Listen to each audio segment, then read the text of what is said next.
One evening in December 16, 1984, a 24-year-old electrical engineer named Haron walked through the courtyard of a pretty low-rent seedy apartment complex in Hong Kong. He held hands with his longtime girlfriend, a 23-year-old Miss Genu. The pair had just finished having dinner together at Haron's apartment, which was part of this complex she was living too. But now he was walking his girlfriend across this courtyard to the other side of this complex, where her apartment was located. And so Haron always walked you home. The pair had been together for a few years now. They'd actually met in college after a close mutual friend had introduced them. And ever since then, they had been inseparable. And so Helen was just sort of protective of her. He felt like their neighborhood was not that safe. And so anytime, especially at night when he knew his girlfriend would be sort of out and about in their neighborhood, he would walk with her to keep her safe. And so that's what he was doing tonight. Eventually, the couple reached the front door of the section of this complex that would lead up to her apartment. And so the two walked in through the front door, and they made their way over to the building's elevator bank. There were two elevators. Haron reached over and pressed the up button, and then he and Genu just stood there and waited. And as they waited, they began to hear the familiar sound of one of the old elevator cars clanging its way down the elevator shaft. These were old and creaky and really kind of sketchy elevator cars that both Ron and you disliked riding on. But you lived up on the 13th floor, and neither of them liked walking up that many steps. And so it was sort of like the only other choice is to ride one of these elevators. And so eventually the elevator came down, the doors dinged, they opened up, and nobody was on the lift. And so how Haron and you stepped in, they pressed 13. The doors rattled to a close, and they slowly began going up. And the whole time they're going up, neither of them spoke. It was just kind of like anxious anticipation that, hopefully this elevator will make it all the way up to the 13th floor.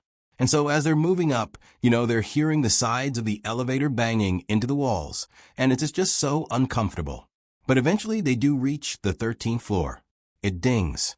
The doors open up, and both of them are so relieved when they step out of the platform onto solid ground, and they make their way over to her apartment, and the two, they give each other a hug and kiss and say they had a really nice time together, and then she goes into her apartment, and then Haron goes back down the hallway and presses the down button to go back down the elevator. And sure enough, a couple seconds later, Haron heard the familiar sound of the elevator platform shaking and banging against the shaft as it made its way up to him. There was a bell sound. The doors opened up. Nobody was on the elevator car. Haron stepped inside, pressed the lobby button, turned around, and watched as the doors closed. And then slowly he began to go down. And again, as he's going down, Haron had that same sort of nervous energy, hoping this elevator didn't come to a, lurching stop or something that it just got him down to the ground safely. And so he's going down. It's floor 12, 11, 10. Down he's going. And then at floor 7, the elevator came to a stop, but it was kind of a hard stop. Not like emergency status hard, but it was a fairly hard stop. This was happening at floor 7. And so how he's instinctively thinking, okay, well, clearly someone on the 7th floor has called the elevator, and the doors are going to open any second here, and someone's going to get on. But as he's waiting for the doors to open to alleviate his already built-up stress, this sudden stress that, oh my God, is something wrong here, the doors don't open, and instead the elevator suddenly lurches down another foot. It stops. But clearly this is not normal elevator behavior. There is something wrong with this elevator.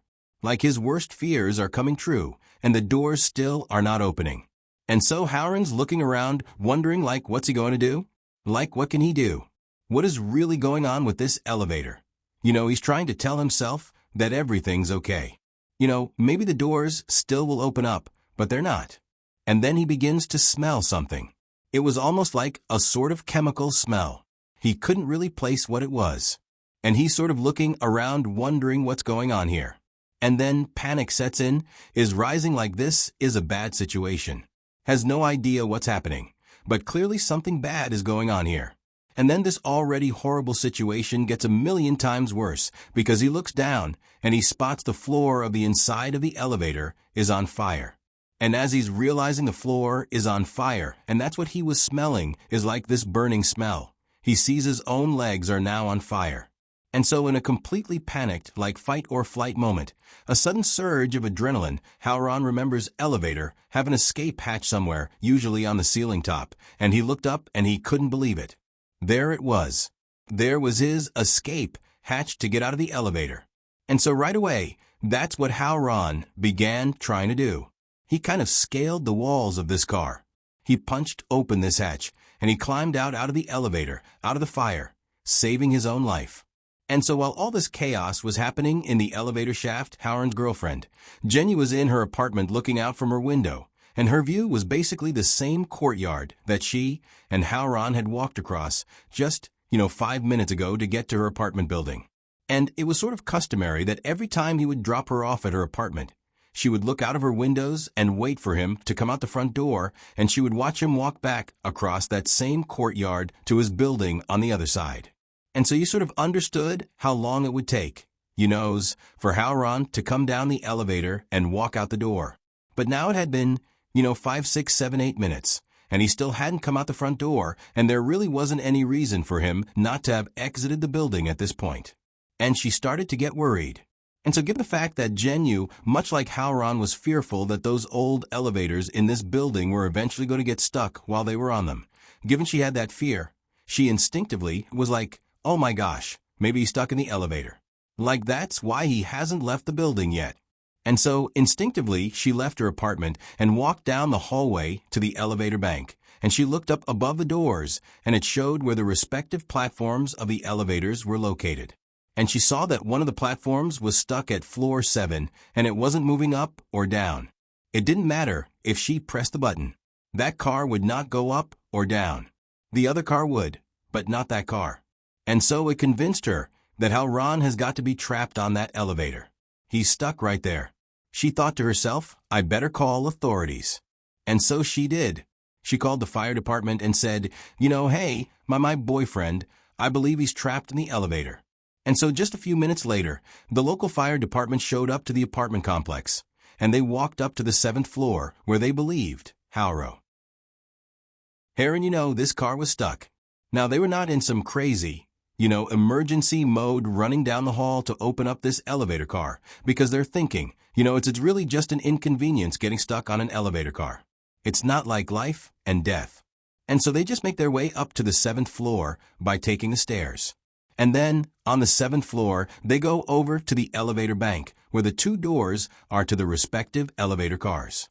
And on the one that, shows the car is stuck on floor 7, it says the number right above the door. They use their tools to pry open the doors to see, the car right behind it. And once they pry it open, they do see the trapped elevator car. And it's not exactly where it's supposed to be. It's not sitting, right in front of the door. It's actually situated sort of below the 7th floor. They can basically only see the top of the elevator car. Like this car has actually gotten stuck between the 7th floor and the 6th floor. But that in and of itself was not a huge thing.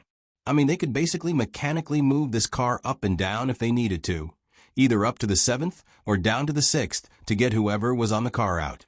What they noticed right away, though, which was the way bigger problem, is they smelled and saw smoke, and it was coming from this elevator car, the trap car. And so the firefighters immediately go into, okay, we got to figure out where this fire is coming from. Is it coming from this elevator car? Is it somewhere down below at the bottom of the elevator shaft? Like they don't know. But from their perspective outside looking into the shaft, they could see that the hatch, the emergency hatch on this stopped elevator car, was open because they can see the roof of this car. And they're thinking, okay, maybe the trap guy is right in there and we can look down, grab him, pull him out, and deal with this fire. And so they go in, they're yelling out Haron's name. And they look down into this elevator car. They're literally on top looking through this hatch, and they see the carpet inside of this car is all charred and burned, and there's some smoke sort of sitting inside the car. But there's nobody inside the car. It's empty. But they see there's blood all over the inside and up on the walls. And then they realize there's also blood kind of coming up, through this hatch, and it's on the top of the elevator car. Clearly, whoever was in this car was badly hurt as they exited out the roof. But now the firefighters are wondering well, where did he go? Did he fall down to the bottom? I mean, because basically there's just these two elevator cars that move up and down inside of this singular shaft. There's basically nothing dividing the two shafts that these elevator cars move in. It's kind of like one big shaft. And so to the side of this frozen car is this huge shaft, multi-story shaft that goes all the way to the ground. As they look over the edge, and they shine their light down the elevator shaft, because, the car on this side was up top. It was not obstructing their view. And sure enough, there is a man, maybe one floor down, who looks very badly injured. He's got cuts all over him. He's bleeding. It looked like his ankle was broken. And he was sort of huddled on this very small platform, basically one floor below.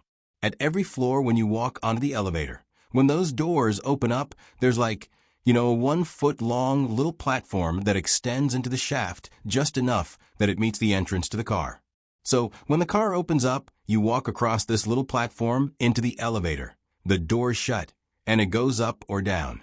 But if you're in the elevator shaft, each floor basically has that little protrusion, that 1 foot, small platform.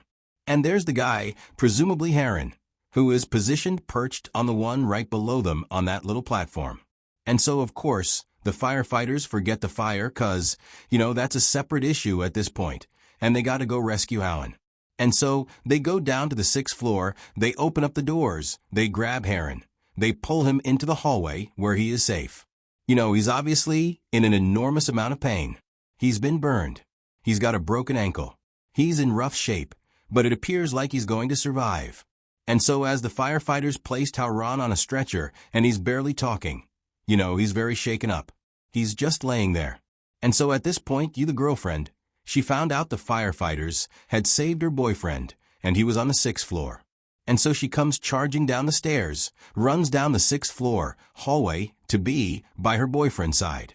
And she looks at Haron for the first time, and she just freezes, and she stares at him, and she says, "That's not my boyfriend." It would turn out this whole elevator disaster was highly coordinated, because what neither Haron nor his girlfriend knew was that the same mutual friend who had actually introduced the two of them deeply regretted it. He himself was in love with you, and he couldn't bear to see her with another man. And so this mutual friend, whose name was Lu Wenjiang, that night he had secretly waited until he was sure Haron had climbed on the elevator car by himself, and then he had cut off electricity to that car, freezing it at the 7th floor.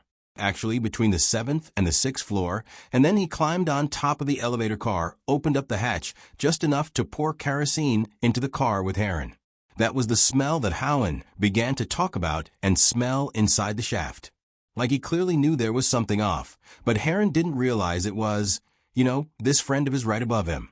And then before Haron could even understand what was happening, Lu lit a match and threw it into the elevator car. That was what caused the big fire. But then when Han panicked and climbed up out of the hatch to save himself, Lu was waiting for him, and he stabbed Haron and then threw him off the roof of this elevator car, where he fell all the way down 7 floors to the bottom of the shaft where he died. The man that was crouched on that platform, 1 floor below where this car was Lu. And basically what he did is, after murdering Haron, he leapt onto that platform from the top of this elevator car down onto that platform sort of intentionally to hurt himself, to make it seem somehow like, he was just trying to help, but then, basically fell and hurt himself too, like he didn't do anything wrong. But when they looked at Haron inside the shaft, he was clearly stabbed. And also they knew this fire had been started on purpose. It was clearly arson. And so once all this evidence had piled up, and it was pretty obvious that Lu had done it, he did confess, and he was ultimately sentenced to life in prison.